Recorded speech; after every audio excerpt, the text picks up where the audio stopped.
Muchas bendiciones. Por acá estamos de nuevo para tratar el tema de los ministerios fundamentales, los ministerios básicos. En fin, hay otros sinónimos con el que se les llama. Además, vamos a hablar acerca de estos ministerios enfocados como la profesión, desde el punto de vista de un ejercicio, desde el punto de vista de funciones, así como la ética enmarcada en la profesión. Y bueno, tomamos de inicio este texto bíblico que se encuentra en la carta a los Hebreos capítulo 3 verso 1 y declara: por tanto, hermanos santos, participantes del llamamiento celestial, considerad al apóstol y sumo sacerdote de nuestra profesión, Cristo Jesús. Bien, este es un texto que nos da para hablar mucho sobre el tema del apostolado, y aún más considerando la declaración aquí presente: apóstol y sumo sacerdote de nuestra profesión, Cristo Jesús. Ese término también, nuestra profesión, está hablando de algo que se mantiene en vigencia, funcionando. Como lo he dicho en ocasiones anteriores, el apostolado y así como el sacerdocio tienen su nivel de vigencia, según sea el caso, en cuanto a la legalidad escritural, considerando además también al pueblo judío en ese sentido, como los que recibieron, el mismo Pablo declara, como los que recibieron los secretos, los oráculos, las directrices, los que recibieron de alguna manera exclusiva y literal la revelación de la Torá, pero que las escrituras nos dicen que les fue escondido por revelación. Solo el que le es revelado, o el que permite que le sea revelado al corazón estos secretos que apuntan hacia Mashiach Yahshua, hacia Cristo Jesús. Bien, abordemos el tema entonces de los ministerios. Solo a manera de introducción quería abordar ese aspecto. Fíjense cómo declara la escritura acá en la misma carta a los Hebreos: porque debiendo ser ya maestros después de tanto tiempo, tenéis necesidad de que se os vuelva a enseñar cuáles son los primeros rudimentos de las palabras de Dios. Estoy leyendo la versión tradicional Reina Valera, y estoy subrayando los aspectos que me interesan resaltar en este momento. Y habéis llegado a ser tales que tenéis necesidad de leche y no de alimento sólido. Y todo aquel que participa de la leche es inexperto en la palabra de justicia, porque es niño. Pero el alimento sólido es para los que han alcanzado madurez, para los que por el uso tienen los sentidos ejercitados en el discernimiento del bien y del mal. El término madurez ya está dicho en el versículo 12, cuando dice: tales que tienen necesidad de leche y no de alimento sólido. Y ahí está diciendo que hay un grado de inmadurez importante. Por lo tanto, todo aquel que participa de la leche es inexperto en la palabra de justicia, porque es niño. Y si nosotros administramos justicia,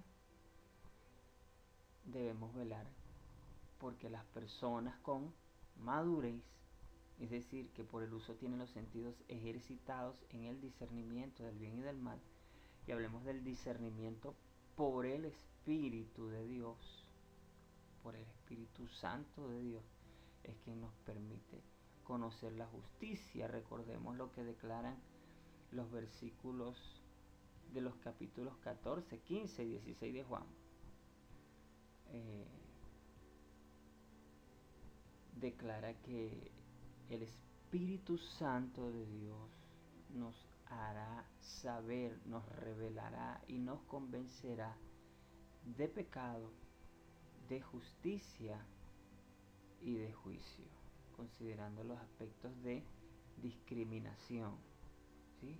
De saber, de discernir, de entender, etc. Entonces,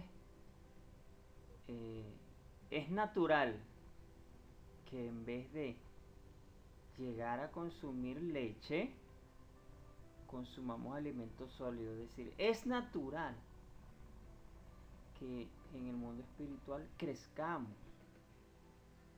Pasemos de ser un creyente, un miembro del cuerpo de Cristo creyente, a ser un discípulo, y de ser discípulo a ser como el maestro, alcanzar al maestro, solo por dar una analogía, pues, y me refiero a llegar a crecer en los ministerios, en el servicio y en los dones de servicio. Y antes de hablar de los ministerios, vamos a hablar de la ética, del aspecto ético de nuestra profesión, de alguna manera. Pero entendamos que ethos comprende actitudes distintivas que caracterizan una cultura o a un grupo profesional en cuanto a que esta cultura o profesión sostienen una postura que demuestra la dedicación a ciertos valores, pongo en comillas valores, que son valores positivos, valores correctivos, valores que ayudan, y a la jerarquía de los mismos, por supuesto. Un valor mayor priva sobre un valor menor. Por ejemplo, el valor de preservar la vida, el valor de hacer el bien, o vamos a usar esta palabra valores y vamos a usar la palabra principios, dedicación a ciertos principios y a la jerarquía de los mismos.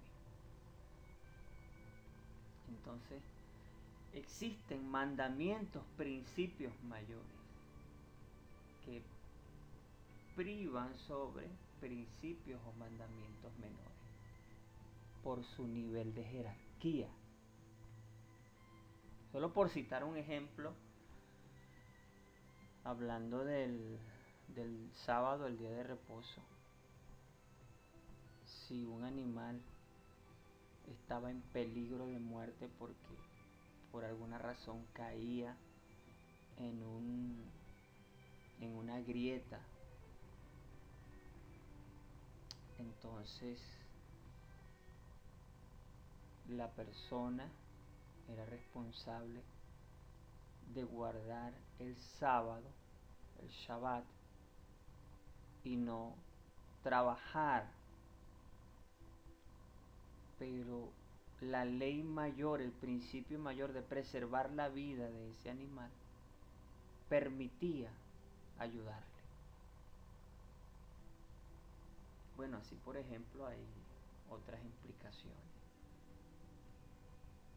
en el ejercicio profesional.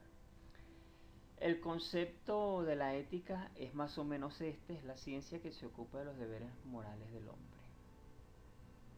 Más o menos es el fragmento extraído del diccionario de la Real Academia Española.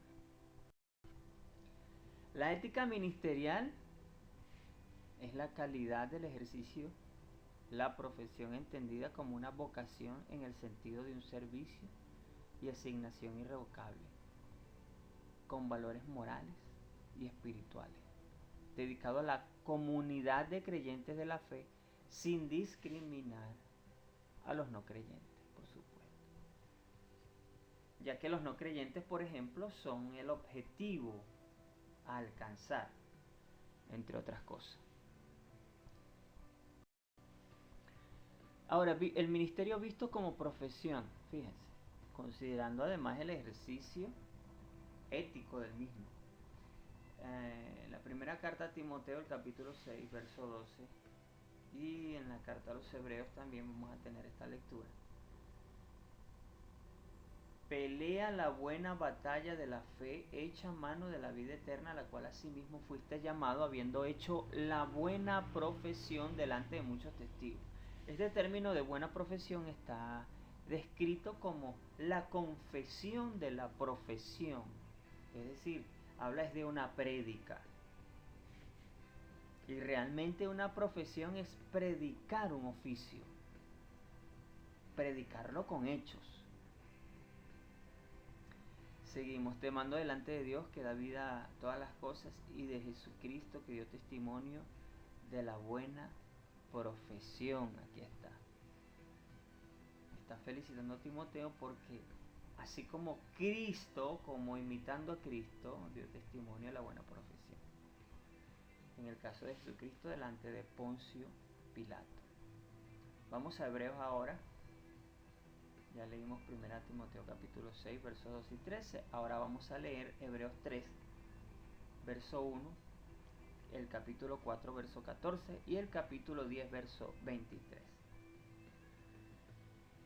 Hebreos 3.1 dice, por tanto, hermanos santos, participantes del llamamiento celestial, considerad al apóstol y sumo sacerdote de nuestra profesión, Cristo Jesús. Llevamos el mismo término. Profesión como ejercicio, profesión como alcance, un grado de instrucción, un grado de crecimiento. Por tanto, ahora vamos a Hebreos 4:14, por tanto teniendo un gran sumo sacerdote que traspasó los cielos, Jesús, el Hijo de Dios, retengamos nuestra profesión. Hebreos 10:23, mantengamos firme, sin fluctuar, la profesión de nuestra esperanza, porque fiel es el que prometió. Amén. Ahora, tenemos los ministerios fundamentales, que están descritos, por ejemplo, en Efesios 4:11 y en 1 Corintios 12:28. Bueno, el capítulo 4 de los Efesios y el capítulo 12 de la primera carta a los Corintios, por ejemplo. Ahí vamos a encontrar diversas operaciones, manifestaciones, ¿sí? Dones ministeriales. Pero los fundamentales son el apóstol, el profeta, el evangelista, el pastor y el maestro. Nosotros en el marco de estos ministerios podemos hacer muchas cosas y cumplir muchas funciones, pero según lo escritural, lo que se busca es la edificación del cuerpo de Cristo. Ya, todo lo demás son eventualidades, enseñanzas, circunstancias que ejercitamos a través de los ministerios para dar dinamismo y crecimiento, instrucción, enseñanza, formación al discipulado, a la iglesia. Pero están enmarcados pues en ese término, en ese paréntesis de edificar el cuerpo de Cristo. Ahora, los ministerios son una profesión completa, fíjese.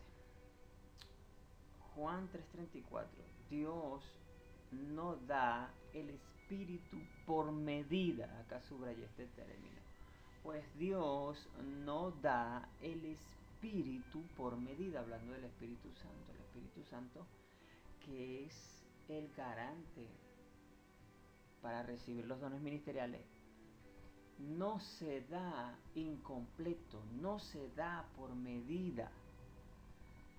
Obviamente dado por Dios viene completo.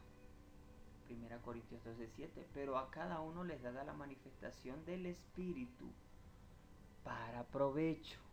fíjese, a cada uno le es dada la manifestación del Espíritu para provecho, para edificar, considerando todas las características que ya mencioné anteriormente: formar, ayudar, consolar, exhortar, restaurar, etcétera, etcétera. 1 Corintios 12:11 dice: pero todas estas cosas las hace uno, ese mismo que se nos es dado a cada uno. Las hace uno y el mismo Espíritu, repartiendo a cada uno en particular. Aquí va, pero a cada uno le da la manifestación del Espíritu para provecho, y Él lo hace repartiendo a cada uno en particular como Él quiere. Si Él quiere darnos todo, nos da todo. Si Él quiere darnos una parte, nos da una parte. Si Él necesita usarnos en algo que no hayamos sido usados, nos va a usar. Si Él quiere formarnos en un área que no conocíamos y que se necesita, Él lo va a hacer. Porque son una profesión completa. Y porque el Espíritu Santo de Dios no se da incompleto. El que lo recibe o lo manifiesta incompleto soy yo, es uno mismo, que pone limitaciones a lo que Dios quiere hacer con uno. Y además de poner limitaciones, no sembramos hábitos que rompan limitaciones. Ahora, más o menos cómo funciona en el creyente, veamos. Acá tenemos un ejemplo. La palabra subrayada es maestro.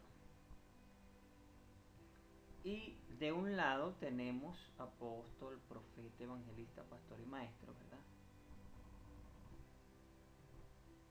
Considerando que en el libro de los Hechos, Efesios y a lo largo del Brit Hadashah, Nuevo Testamento, o del Nuevo Pacto, o del Pacto Renovado, se habla de que estamos en el fundamento o en la doctrina apostólica, y que la iglesia, ¿sí?, la congregación, la asamblea, en el libro de los Hechos, se manifestaba, se movía, se regía, perseveraba, ¿sí?, perseveraba en la doctrina de los apóstoles y profetas. Perseveraba en el fundamento apostólico. Entonces, partiendo de allí y llevándolo a los ministerios, debemos entender algo. Que yo, por ejemplo, puedo ser un maestro, es la palabra que está subrayada ahí. Pero como maestro no debo limitar a lo que el Espíritu Santo quiere hacer. Yo como maestro no puedo decir, yo lo que soy es maestro, lo único que voy a hacer es enseñar, impartir una clase, y no voy a funcionar como evangelista, yo no voy a funcionar como profeta, yo no voy a funcionar como pastor, sino solo como maestro. Eso es limitarnos a nosotros mismos y crear una limitación espiritual para lo que el Espíritu Santo quiere hacer en nosotros, por supuesto. Entonces, ¿qué es lo que debemos aceptar y que escrituralmente es lo más correcto, considerando lo leído anteriormente?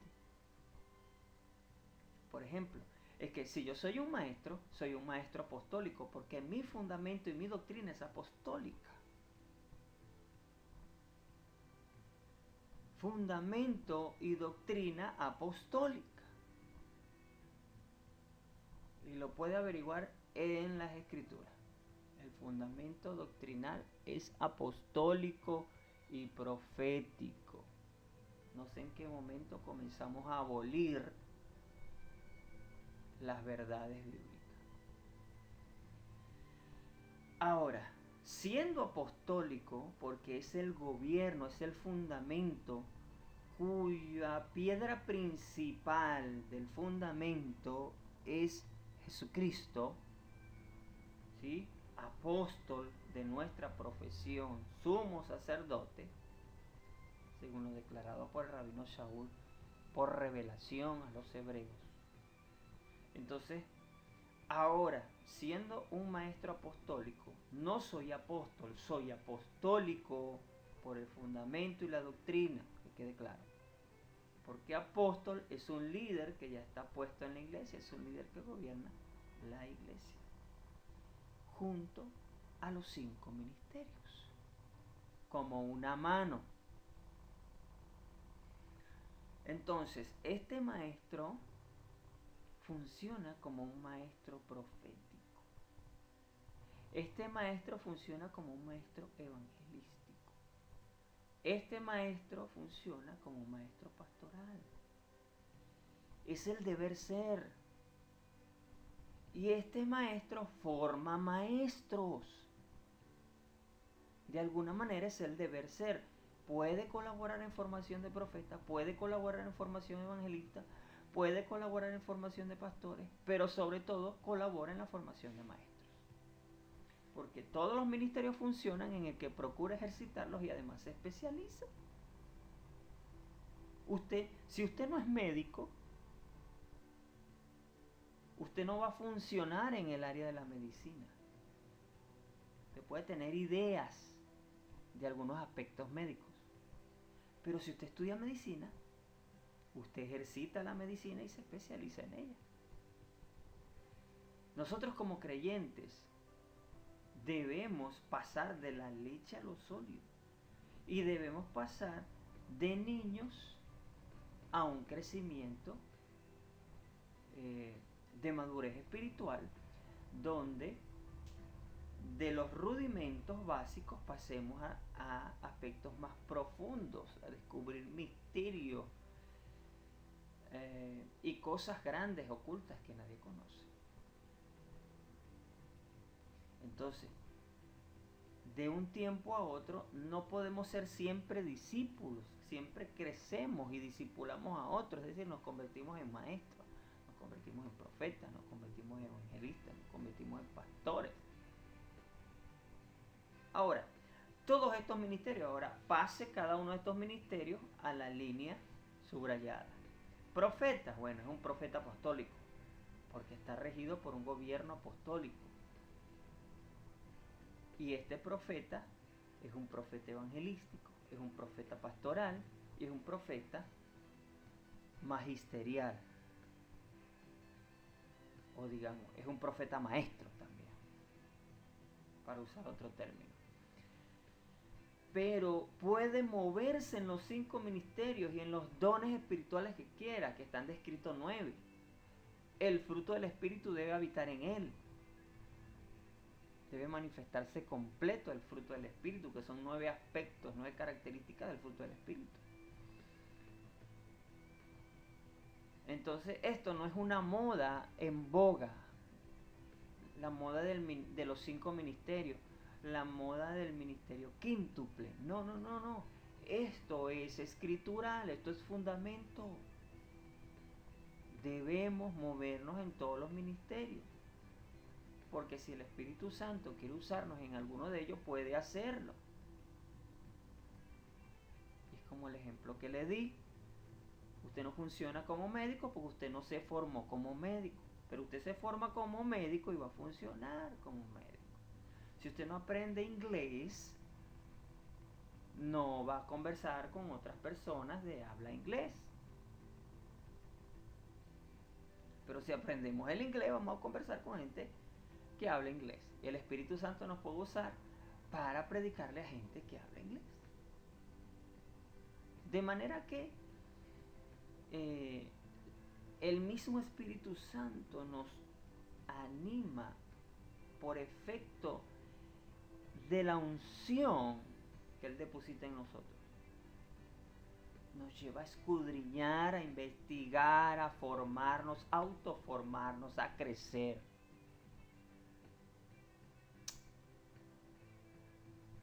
Gracias a Dios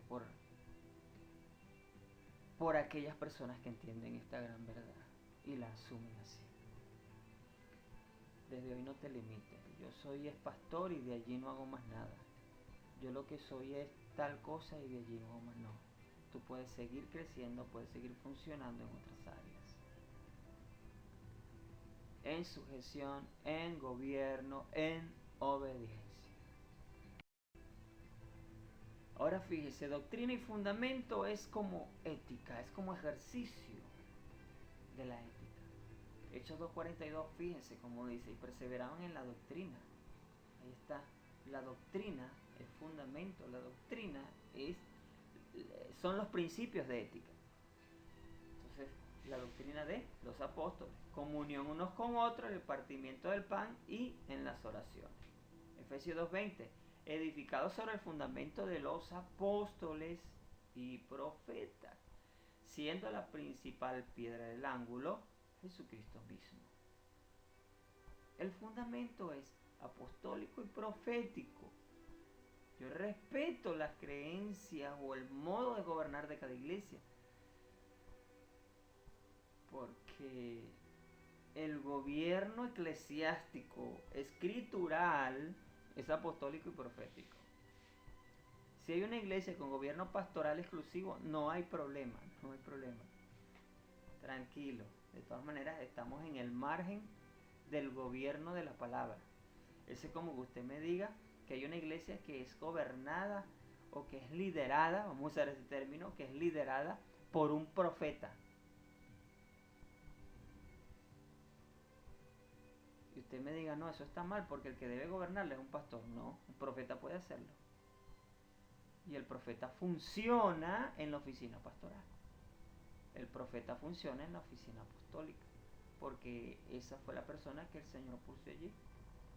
Aunque haya sido un profeta exclusivo, el Señor lo hace funcionar en lo apostólico, en lo pastoral, en lo evangelístico, en lo magisterial, etcétera, etcétera.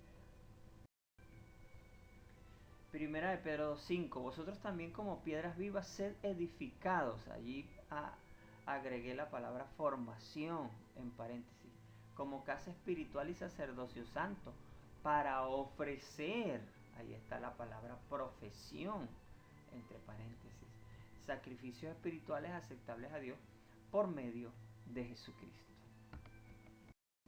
Jesucristo enseñó ética, Mateo 18:15 al 17.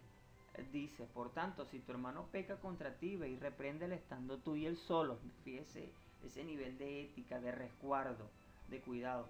Si te oyere, es decir, si te atiende, si está de acuerdo, dice, has ganado a tu hermano.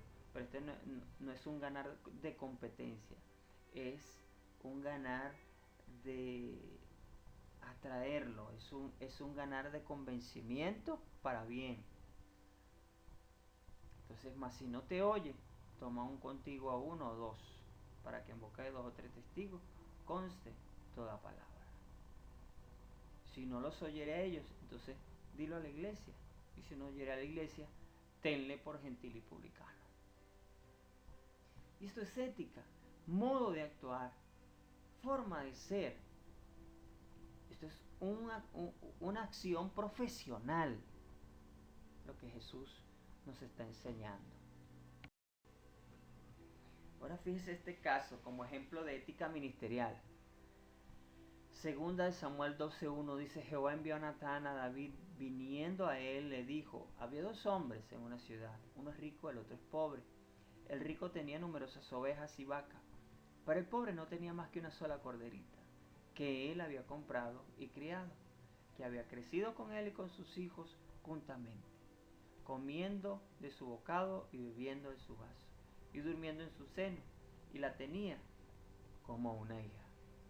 Y vino uno de camino al hombre rico, y éste no quiso tomar de sus ovejas y de sus vacas para guisar para el caminante que había venido a él, sino que tomó la oveja de aquel hombre pobre y la preparó para aquel que había venido a él.